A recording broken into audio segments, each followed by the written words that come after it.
Olá, o Paraná TV Primeira Edição está de volta e essa semana faz uma série de entrevistas com os 3 principais candidatos ao governo do estado. A ordem das entrevistas foi definida por sorteio na presença das assessorias dos candidatos. Ontem foi a vez de Beto Richa, do PSDB. O tempo da entrevista vai ser de 10 minutos e hoje eu converso com Gleice Hoffmann, do PT. A contagem do tempo começa agora. Boa tarde, candidata. Boa tarde, Sandra. Candidata, o PT já disputou eleições para o governo do estado 7 vezes. Não venceu nenhuma.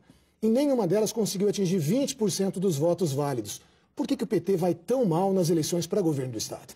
É interessante ver que nós fomos bem em outras eleições, como, por exemplo, para municípios grandes, Londrina, Ponta Grossa, a Maringá, que nós administramos, e também na minha eleição para o Senado. Penso que nós estamos construindo uma trajetória aqui no estado do Paraná. Qual será que é o problema para o governo? Aí nós temos que ver a forma como o PT também foi tratado aqui por muito tempo, né? Nós temos hoje uma campanha de desconstrução muito grande do partido, a ponto do candidato à reeleição estar aqui ontem com você e dizer que o principal propósito dele é derrotar o partido da presidenta da República. Então isso também acaba influenciando, né? E eu acho que a gente tem, no contexto geral, uma situação com descrédito grande da política e que nós temos que recuperar.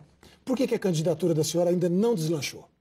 Olha, eu tenho participado do processo eleitoral, não faço avaliações de pesquisas, mas também não acho que esse momento seja para avaliar se a candidatura deslancha ou não. Se nós fôssemos analisar isso ou levar isso em consideração, Gustavo Frutti não seria prefeito de Curitiba, porque na última semana ele estava em 3º lugar.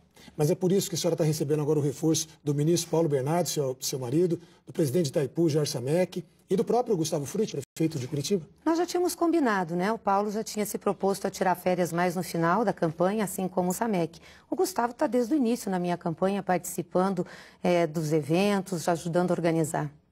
A senhora acha que as candidaturas do PT são dependentes de estrelas nacionais, como o ex-presidente Lula e a própria presidente Dilma? Não acredito. Acredito que eles são importantes porque são referência do eleitorado. As pessoas conhecem o governo que o presidente Lula fez nesse país, as entregas que ele fez, conhecem o governo da presidenta Dilma. Então, mostrar que nós temos proximidade e alinhamento é interessante.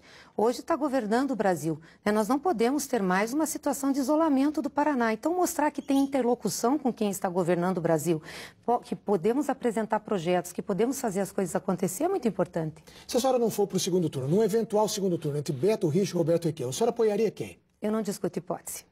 Não se manifesta. O PT nasceu pregando lisura, honestidade, ética na política. Agora ele tem dirigentes condenados. Isso não é nenhum juízo de valor. Ele tem dirigentes condenados pelo Supremo no escândalo conhecido como mensalão, que é a compra de votos de políticos. O partido foi engolido pelo sistema que ele mesmo criticava? Eu acho que é importante dizer que o partido nunca quis esconder nada e nunca quis empurrar para debaixo do tapete. Sempre deixou que as coisas apurassem. Nunca tivemos uma Polícia Federal tão forte como num governo conduzido pelo PT, um Ministério Público tão atuante como num governo conduzido pelo PT, uma Controladoria Geral da União como tivemos agora. Tanto isso é fato que teve um processo, que teve pessoas que foram penalizadas, inclusive presas, quando em outro momento da história do Brasil isso aconteceu. Então, acho que o compromisso do PT é com a transparência, sim. E se tem pessoas que erram, nós estamos numa organização humana, elas têm que pagar pelo fato. José Dirceu, José Genuíno, Delúbio Soares, eles ainda são tratados pela senhora como companheiros, são amigos ainda?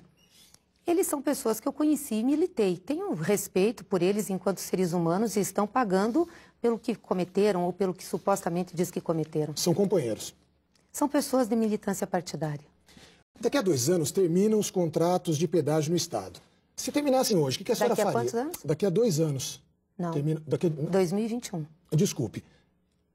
Se os contratos terminassem hoje, a senhora continuaria com as mesmas concessionárias, a senhora romperia, faria novas concorrências ou retomaria para o Estado administrar as rodovias? Continuar com as mesmas concessionárias, prorrogando o pedágio, não. Essa era a proposta, a proposta do candidato à reeleição, que foi pedir para a presidenta Dilma para prorrogar a delegação das rodovias para continuar o contrato e tentar negociar. Não, de jeito nenhum.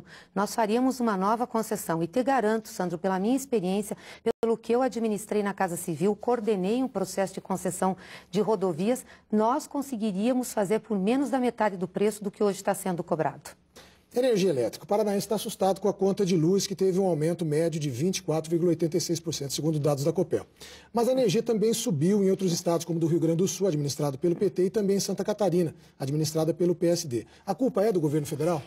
Com certeza não. A culpa é de quem está administrando a concessionária, seja distribuidora ou seja geradora de energia.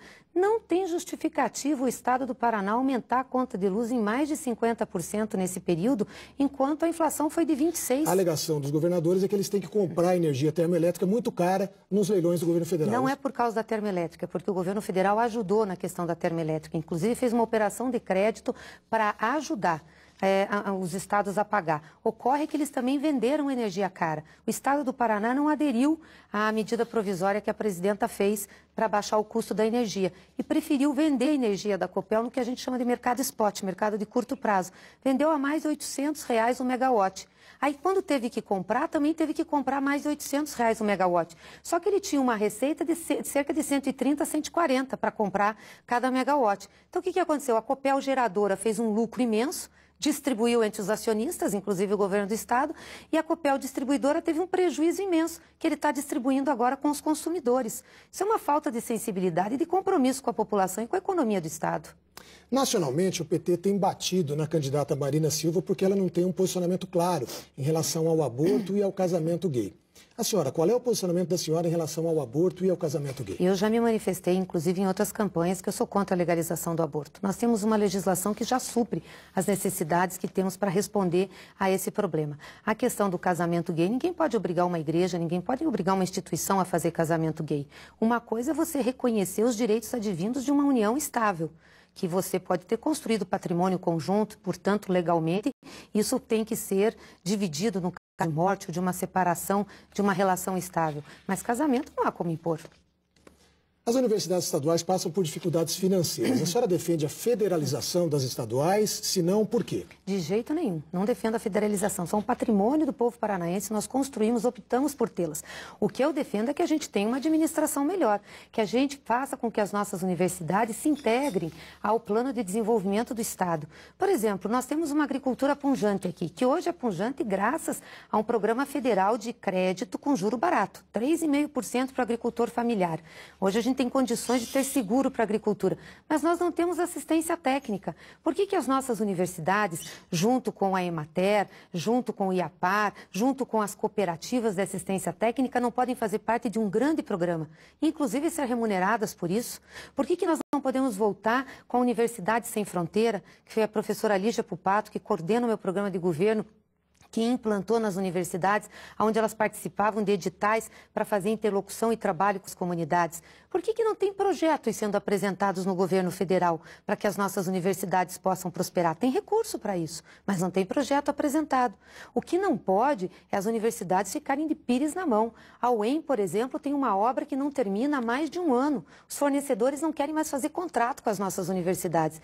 Isso não é autonomia universitária. O orçamento tem que ser executado, tem que ser passado, e o Fundo de Ciência e Tecnologia, que é 2% da receita, tem que ser respeitado. Candidata, num escândalo mais recente envolvendo o PT, o ex-diretor da Petrobras, Paulo Roberto Costa, disse que o tesoureiro do PT, João Vacari Neto, era pivô do esquema conhecido como Lava Jato. Esse dinheiro desviado pela Petrobras poderia estar sendo usado em campanhas políticas? Eu não posso comentar isso porque eu não tive acesso aos documentos. Não sei se você teve, Sandro. Não, eu ouvi as declarações Isso, a gente publicadas. ouviu dizer. Então, eu acho que é importante, a hora que terminar essa delação, né, que os fatos concretos de que realmente ele falou sejam investigados e todos sejam punidos. Se tiver esse envolvimento, tem que ser punido. A senhora acha que esse escândalo atrapalha a campanha dos candidatos petistas? Eu acho que esse escândalo atrapalha a política, não só a campanha dos candidatos petistas. As pessoas já estão com descrédito na política por um número de escândalos e que não envolve só o PT, envolve outros partidos. Está na hora da gente fazer uma reforma política, mudar o sistema eleitoral brasileiro. Não é possível mais financiamento empresarial, nós temos que ter financiamento público, limite de despesa, tem que ter uma mudança profunda no sistema político. Por isso que a presidenta Dilma defendeu, eu também defendia, que nós tivéssemos uma constituinte exclusiva, com a única responsabilidade de fazer uma reforma na política brasileira. Mas isso não exclui o PT dessa responsabilidade? De maneira nenhuma. Todos os partidos são responsáveis. Candidata, a senhora tem 1 minuto para pedir o voto para o eleitor paranaense. Eu quero tirar o Paraná do isolamento. Não é possível que a quinta economia nacional não tenha um bom relacionamento com a União, não consiga apresentar projetos, trazer recursos, fazer prosperar. Tivemos um governador que gostava muito de brigar. Agora temos um que, ao invés de fazer as coisas acontecer, reclama. Seu propósito maior é acabar com o partido da presidenta da República. Está na hora de nós mudarmos isso. Está na hora de nós aliarmos uma política do Paraná com o Brasil e fazermos mais pela nossa população. E eu quero fazer esses projetos. Eu conheço, sei como faz, vivi no governo federal, tenho condições para realizar muitas obras e muitos programas e projetos para o nosso estado, para cuidar do povo paranaense, cuidar das mulheres, cuidar das crianças, cuidar dos idosos. É esse o meu compromisso. A senhora ainda tem alguns segundos, mas eu agradeço a presença da senhora e a participação aqui no Paraná TV Primeira Edição. Eu que agradeço, Sandro. Amanhã a entrevista é com o candidato Roberto Requião, do PMDB. Voltamos ao estúdio. E depois do intervalo, mais notícias aqui de Londrina. Vamos falar do georreferenciamento, programa que permite flagrar com imagens de satélite obras irregulares. Agora, 12h19.